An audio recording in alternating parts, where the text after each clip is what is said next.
గారు అసలు మాకు 40% ఉంది అంటారు, అసెంబ్లీకి వెళ్ళరు, ప్రజలు సమస్యలపై పోరాడరు, వీళ్ళు తప్పుడు లెక్కలు చెప్తున్నారు అని అంటున్నప్పుడు వెళ్ళి అసెంబ్లీలో క్వశ్చన్ చేయొచ్చు. ఇప్పటికీ సభ జరుగుతోంది. అవన్నీ చేయకుండా ఆందోళనకు పిలిపిస్తారు, అసలు అధ్యక్షుడు వెళ్ళడు. ఈ నాన్ సీరియస్ రాజకీయాన్ని ఎలా చూడాలి?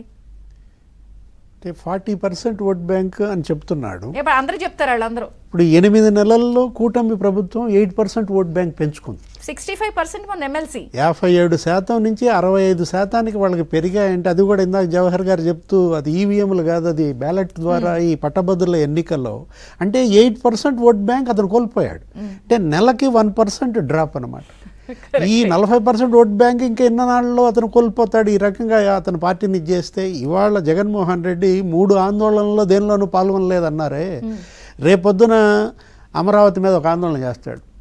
అమరావతిలో పనులు జరగట్లేదు అంటాడు, కేంద్రం నుంచి నిధులు రాబట్టలేదని చెప్పి ఆందోళన చేస్తాడు, పోలవరం మీద ఆందోళన చేస్తాడు. అంటే అతను సమస్యలు సృష్టించి అతనే ఆందోళన చేయటం అంటే 4,271 కోట్లు పెండింగ్ అతనే పెట్టాడు, అతను ఆందోళన చేస్తాడు. రోడ్డు పడేస్తారు, ఆయనే రోడ్డు ఎక్కుతూ ఉంటాడు. మిర్చికి రైతులకు 7,000 చాలంటాడు, అతను మళ్ళీ మిర్చి రైతుల మీద ఆందోళన చేస్తాడు. అంటే చంద్రబాబు ఆ మధ్య అసెంబ్లీలో మాట్లాడుతూ 84 లక్షల టన్నుల చెత్త పెరిగిపోయింది, జగన్మోహన్ రెడ్డి చెత్త పేరు చేశాడు, అదంతా క్లియర్ చేస్తున్నాను అన్నాడు.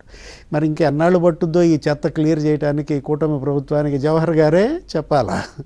సరే, ఇక్కడ ఒక పాయింట్. ఇప్పుడు చంద్రబాబు గారు పదే పదే శాంతి భద్రతలు విఘాతం కలిగిస్తే ఉపేక్షించమని ఆయన అంటున్నారు, ఈయన విఘాతం కలిగించే ప్రయత్నం చేస్తున్నారు. ఇక్కడ ఈ రెండు నాన్ సింక్ అవ్వట్లేదు.